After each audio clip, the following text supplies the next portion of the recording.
This spring, there's the opportunity to elect thousands of new councillors in England. Make them green, and here's what you'll be voting for. In Brighton and Hove, Greens have been running the council for 3 years, helping residents through the pandemic and the cost of living crisis.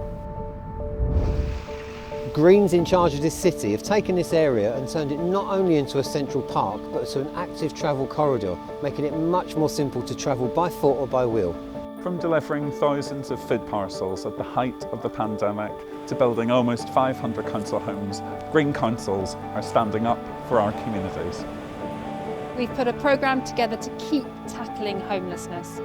We've also developed a fund to help people to heat their houses and to tackle the cost of living crisis. We've prioritised listening to the views of young people. That's why we're building youth centres, rebuilding playgrounds, and have ensured that young people can travel on our buses for just 50p. Because that's what you get for a Green vote. Hard-working people who get things done, working with you to build fairer, greener communities. In mid-Suffolk, residents are sick of the usual suspects running their council. That's why more and more people are now voting Green here, so much so that we hope to be running the council from May.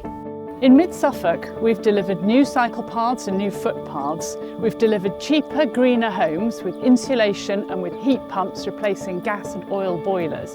And we've developed plans for electric buses and for affordable rents for small businesses in town centres. And of course, we've saved ancient trees and those green spaces that are so valuable to us all. If we get more Greens elected to the District Council in May, we want to put communities back at the heart of the decision-making process for planning. We've seen thousands of new homes approved over the last few years, and yet communities are often left waiting for the infrastructure they need. Meanwhile, the council is sitting on a pot of money they've collected from developers, and we will ensure that money is put to work. Because when you vote Green, you get people who know your area and your communities, who listen and put your priorities at the top of the agenda to make things fairer and greener. In Leamington Spa, the cost of living crisis has hit hard, with public services run down to dangerous levels. Greens are working hard, solving practical problems, bringing people together and getting things done on time. They're also bringing the communities together, like Hindu and Sikh communities are celebrating the festivals together. And I think this brings a positive hope for the people of Leamington. Having volunteered for the Green Party for over 8 years now, I've seen the progress the party has made, especially here, locally, in Leamington Spa, where our Green councillors are working really hard to ensure that local people are effectively represented. Because a Green vote is a vote for action, real, tangible steps that help people out day to day. We all want fairer, greener communities, but they don't just happen.